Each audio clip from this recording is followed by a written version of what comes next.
What? Figure of living being. Okay.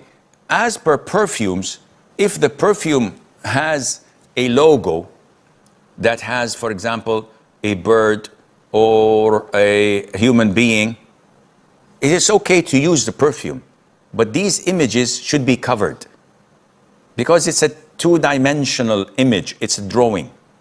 But if the bottle of the perfume is on the shape of a human being with a head, or the shape of a pelican, or an elephant, which is a 3D statue, that is haram to have. And the same goes for the medal. Anything that you recite from the Quran is acceptable, providing that either there's a sunnah backing it up, like we know that قُلْ هُوَ اللَّهُ قُلْ أَعُوذُ بِالْفَلَقِ قُلْ أَعُوذُ بِالنَّاسِ are prescribed for curing evil eye and black magic, etc. From the hadith of Jibreel, when the Prophet ﷺ was casted a spell upon him, as in Sahih al-Bukhari and elsewhere. It's an authentic hadith, no one can even doubt it. And those who doubt the fact that the Prophet ﷺ was casted a spell, they're not from Ahlul Sunnah wal Jama'ah, definitely.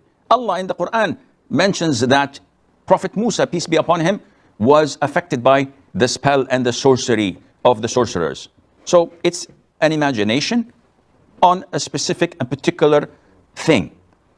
So we know this from the Sunnah. And we know that the Quran as a whole is means of curing and healing. So if we have evidence from the Sunnah, or we have evidence from the Salaf stating that this is beneficial, it has been tried and found that it is effective, then there's no problem. But for someone to come out of the blue and say, for example, تَبَّتْ يَدَ أَبِي لَهَبٍ وَتَبٍّ, and this is cursing the kafir uncle of the Prophet ﷺ, Abu Lahab, this whole surah.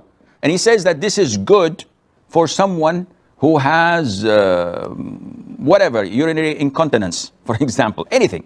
They said, where did you get this from? She said, no, Quran is ruqyah. I said, yes, but it has to be relevant. So Surah Ar-Rahman, it's a long surah, and none of the Salaf had ever stated that this is part of the ruqyah. And hence we do not apply it.